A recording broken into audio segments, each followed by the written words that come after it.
Hi friends, welcome back to our channel. నేను మీ Varshini. So friends, ఈరోజు అయితే టేస్టీగా సింపుల్గా మటన్ కీమా కర్రీ ఎలా తయారు చేసుకోవాలో చూద్దామండి. సో ఇంకా మన ఛానల్ని సబ్స్క్రైబ్ చేయలేదా? అయితే ప్లీజ్ ఫ్రెండ్స్ సబ్స్క్రైబ్ చేయండి, అలాగే లైక్ చేసి సపోర్ట్ చేయండి.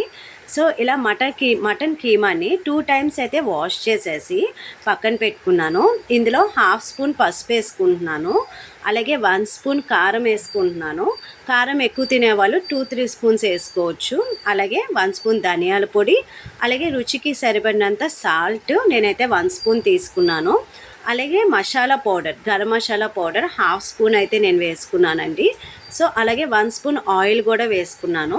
వేసుకొని వీటన్నిటిని బాగా కలిపేసుకోవాలండి. అలాగే అంటే మటన్కి కీమాకి బాగా పట్టేలాగా మ్యాష్ చేస్తూ కలుపుకోవాలి. ఇలా చూస్తున్నారు కదా నేను ఎలా కలుపుతున్నానో.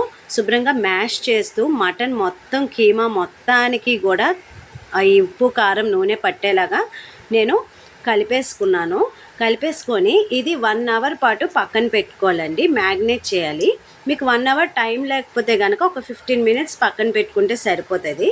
ఇప్పుడైతే నేను కుక్కర్ తీసుకొని 3 స్పూన్స్ ఆయిల్ అయితే వేసుకున్నాను. మరి నాన్ వెజ్ కర్రీస్కి ఆయిల్ అయితే ఎక్కువ ఉంటేనే బాగుంటుందండి. అలాగే 1 కప్ ఆనియన్స్, 2 బిర్యానీ ఆకులు తీసుకున్నాను. ఆల్రెడీ పసుపు కీమాలో వేసాను కాబట్టి ఇప్పుడు కొంచెం వేస్తున్నాను కర్రీ మటుకు. 1/2 స్పూన్ పసుపు వేసుకున్నాను. అలాగే కరివేపాకు, 3 పచ్చిమిర్చి ముక్కలు మజ్జిగ కట్ చేసి వేసుకున్నానండి. ఇలా వేసుకుంటే టేస్ట్ చాలా బాగుంటుంది. సో ఇవి వేసుకొని బాగా ఫ్రై చేసుకోవాలి. అంటే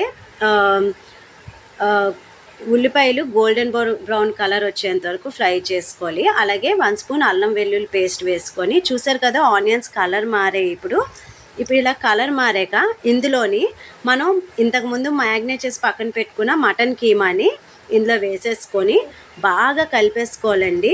చూస్తున్నారు కదా మీదకి కిందకి ఆనియన్స్ ఆయిల్ మొత్తం పట్టేలాగా కలిపేసుకొని మూత పెట్టేసి 10 మినిట్స్ అయితే మనం కుక్ చేయాలి. అప్పుడు కుక్ చేస్తే కీమాలో ఉన్న వాటర్ ఏదైతే ఉందో అదంతా వచ్చేస్తుంది అనమాట. ఇలా 10 మినిట్స్ కుక్ చేసిన తర్వాత తీసి చూస్తే మటన్ కీమా 30% అయితే కుక్ అయిపోయింది. చూస్తున్నారు కదా పొడి పొడిగా వచ్చేసింది వాటర్ లేకుండా. ఇప్పుడు ఇందులోని 1 గ్లాస్ వాటర్ తీసుకున్నాను. వాటర్ తీసుకొని వేసేసి బాగా కలిపేసుకోవాలి. ఇలా ఇప్పుడే మీరు కారం అది సరిపోకపోతే ఒక 1 స్పూన్ కారం అలా అడ్జస్ట్ చేసుకోవచ్చు. అలాగే కొత్తిమీర నేను వేసుకుంటున్నాను. కొత్తిమీర వేసుకొని మూత పెట్టేసి 3 విజిల్స్ అయితే నేను పెట్టుకున్నానండి. 3 విజిల్స్ పెట్టుకుంటున్నాను, ఎందుకంటే బాగా రుచిగా బాగా కుక్ అవ్వాలని. సో ఇలా పెట్టుకున్నాక తర్వాత తీసి చూస్తే మటన్ కీమా రెడీ అయిపోయింది. సో ఇంకేముంది, కొత్తిమీరతో గార్నిష్ చేసుకుంటే మటన్ కీమా అయితే చూస్తున్నారు కదా కలర్ అది చాలా యమ్మీగా చాలా టేస్టీగా ఉంటుంది ఇలా చేసుకుంటే.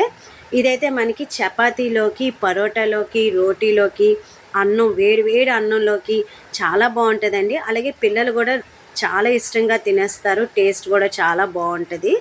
సో ఫ్రెండ్స్, మళ్ళీ వీడియోస్తో మళ్ళీ కలుద్దాము. So thanks for watching.